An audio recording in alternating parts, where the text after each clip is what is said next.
5 vocal exercises public speakers swear by. If you're like most people, you probably believe that vocal warm-up exercises are only important for singers. However, this assumption is completely wrong. Every professional, no matter what industry, should be using vocal warm-up exercises.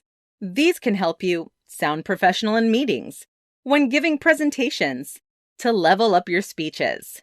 Therefore, if you're responsible for giving presentations or speeches, then you definitely need a few basic vocal warm-up exercises. Typically, you're prepared for your first few lines of a presentation, but you don't always think about how those lines are delivered. In this presentation, we will provide you with 5 vocal warm-up exercises that public speakers swear by. Loosen up and shush. The very first thing you must do before a presentation is to loosen up. Start by wiggling your shoulders and relaxing your neck and jaw. Then, take a few deep breaths. This will help you shake out the nerves and create additional space within your body. This exercise will keep you from sounding anxious and tight. Now, take in a few belly breaths, keeping your shoulders down. The key to good vocal breathing is belly breaths. Here's how. Place your hands on your belly and push your stomach into your hands. Then push the air out of your stomach to the front of your mouth.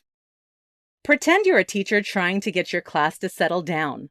Let out one big shh, keeping your shoulders down. Do this several times. This step should only take about a minute. Tongue trills. This exercise is a fun one for warming up your tongue.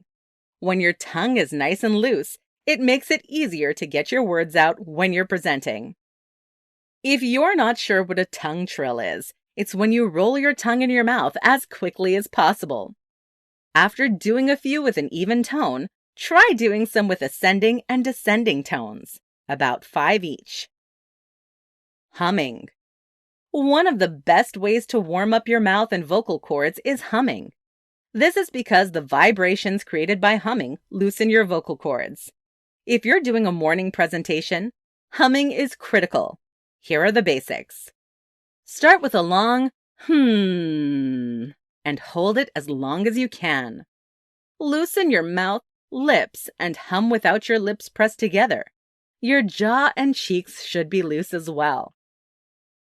Now, hum ascending and descending tones. This should be done 5 times each.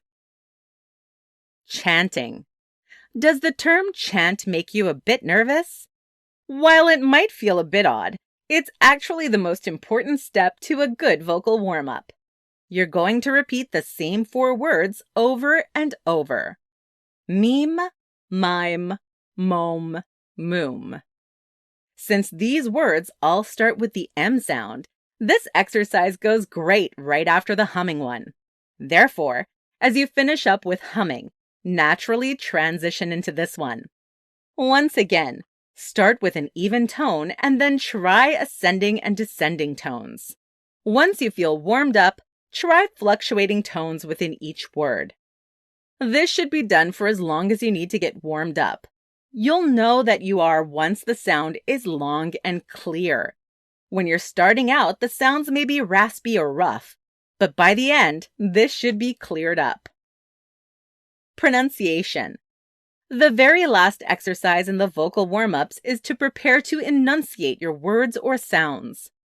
You will now be adding the P and T sounds to the M sound you practiced previously.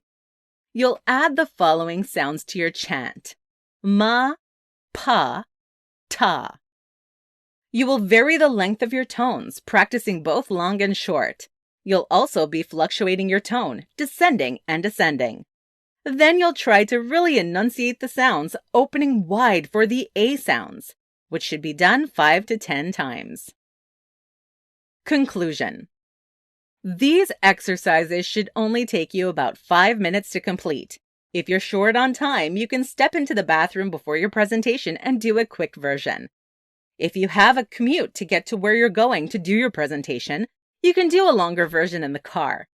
That's the beauty of these 5 vocal exercises. You can adapt them to what you need.